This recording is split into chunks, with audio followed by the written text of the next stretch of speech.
James was enjoying his life on the island of Sodor, but he still had a lot to learn. "You're a special mixed traffic engine," said Sir Topham Hatt. "You can pull coaches or freight cars quite easily, but you must learn by your mistakes."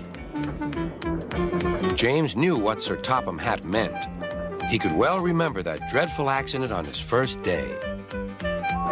"Be careful with the coaches, James," said kind little Edward. "They don't like being bumped." Everyone came to admire James. "I'm really a splendid engine," he thought, and suddenly let off steam. Whoosh! A shower of water fell on Sir Topham's nice new top hat. Just then, the conductor blew his whistle, and James thought they had better go. Go on," he puffed to Edward. Don't push," replied Edward. The coaches were grumbling too. Don't go so fast. But James didn't listen.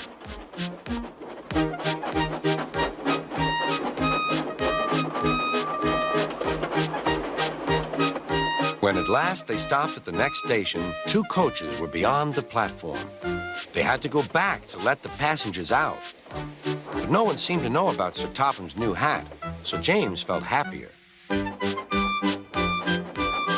Presently, they came to the station where Thomas was waiting with his 2 coaches. "Hello, James," said Thomas. "Feeling better? That's good." "Oh, that's my conductor's whistle. I must go. I don't know what Sir Topham Hatt would do without me to run this branch line." And he puffed off importantly. Edward and James passed the field where James had had his accident. The fence was mended and the cows were back again.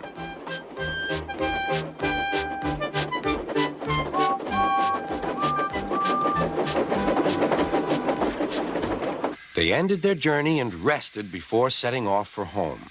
James was still wondering what Sir Topham would have to say about his new hat.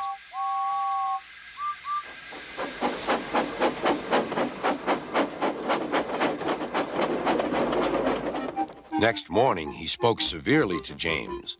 "If you can't behave, I shall take away your red coat and have you painted blue." James didn't like that at all. He was very rough with the grumbling coaches as he brought them to the platform. "Don't talk, come on."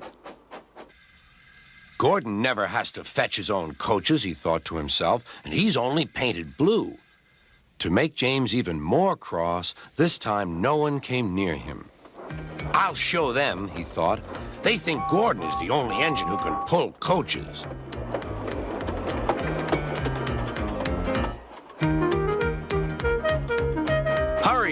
Hurry, puffed James. You're going too fast, replied the coaches. James laughed and tried to go faster, but the coaches wouldn't let him. We're going to stop.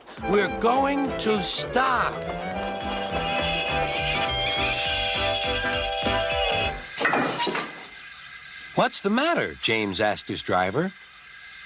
The brakes are on. Leak in the pipe, most likely. You've banged the coaches enough to make a leak in anything. How shall we mend it? Said the conductor. We'll do it with newspaper and a leather bootlace, replied the driver. Well, where is the bootlace coming from? Asked the conductor. Ask the passengers, said the driver. You have a leather bootlace there, said the conductor to a smartly dressed man. Please give it to me. I won't. Then I'm afraid the train will just stop where it is. The passengers all said what a bad railway it was. Then they told the man how bad he was instead. Everyone was very cross. At last, he handed his laces over. The driver tied a pad of newspaper tightly round the hole in the brake pipe, and James was able to pull the train.